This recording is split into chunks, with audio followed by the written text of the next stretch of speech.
Hello everyone, Wolfrunner25 here, back with another Warframe video, and today I'm going to show you my Excalibur Umbra build, and you could also use this for the regular Excalibur as well, because I think regular Excalibur has just about the same amount of base armor, but I'm just going to get straight into it with the builds here, and when I'm done explaining everything, I'm going to leave some footage of me doing Mott. I actually didn't do too well. It was either a Neo or Axie survival and Mott. I kind of sucked at it. As far as tankiness goes, Excalibur Umbra, he's a powerhouse. He's another one of those frames that just will not die if you want like actual really good survivability.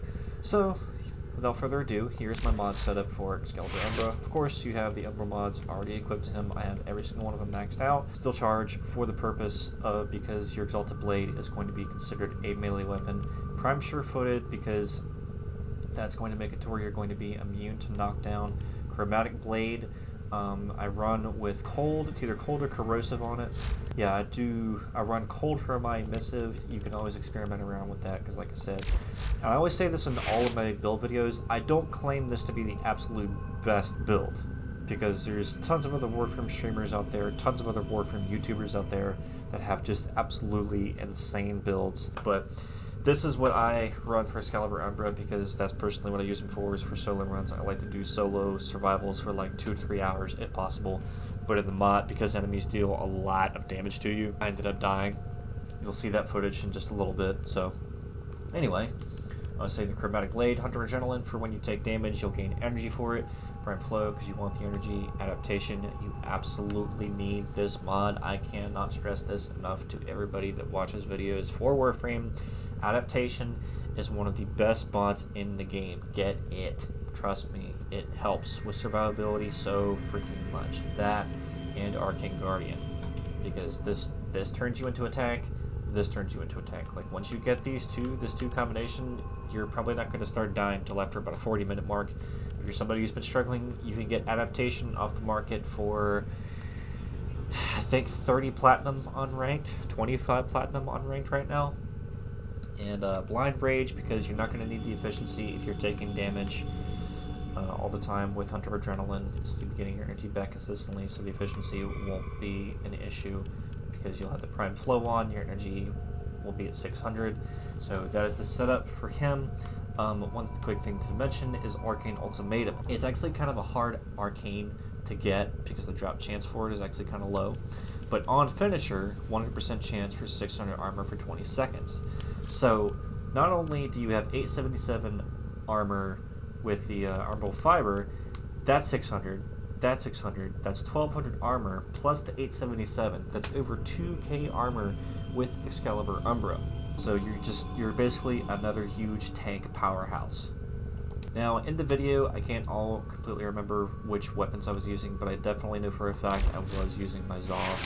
I have a Riven for it, Plague Keyword, Croniata, attack speed, melee damage. This is my setup for it. Life Strike for it, when you use Hunter Adrenaline for like any frame, is just insane because you gain your life back just like instantly, just like that. Like it's insanely powerful. Exodia Force, I don't know if that's necessary.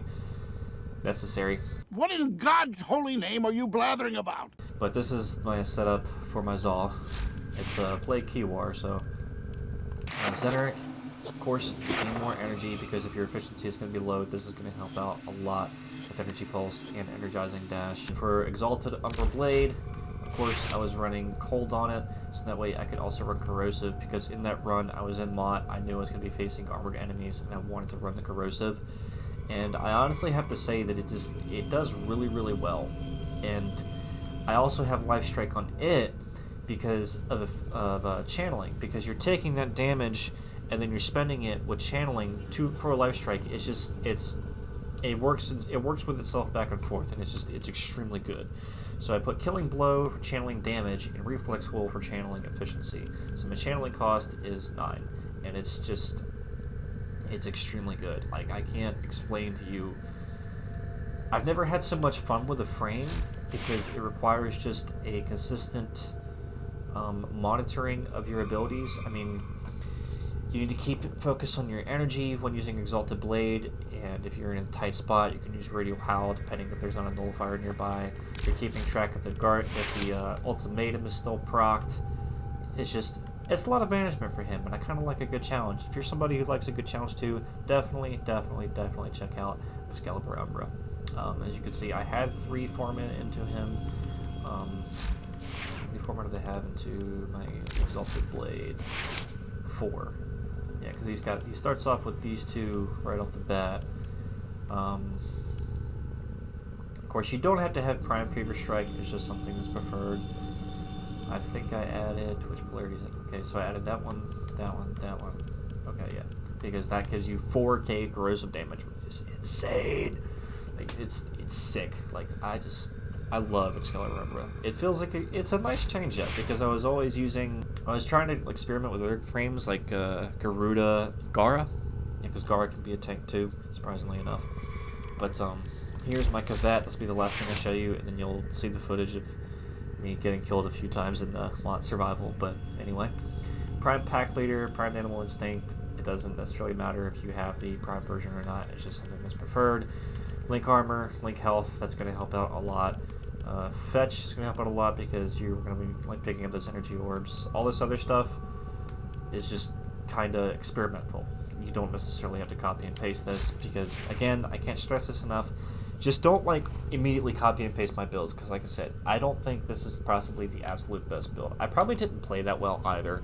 I feel like there's tons of other people who can do like 2-3 hour runs solo with Excalibur Umbra. I just wasn't playing this that well that night. It probably wasn't very cognitive when I was recording it.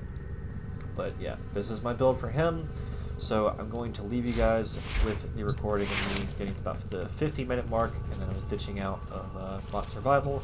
So if you guys have any comments or questions, please leave in the comment section below. I'll leave a link to my social media, my Twitch channel. I stream every single Sunday and Wednesday. I'm on the Xbox One platform. I give away all kinds of good stuff.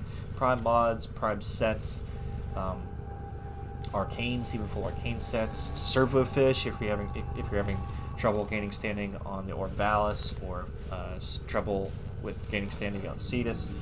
So again, hope you guys found this video useful. If not, please let me know in the comments below. And remember guys, strive proudly and howl loudly. Good night.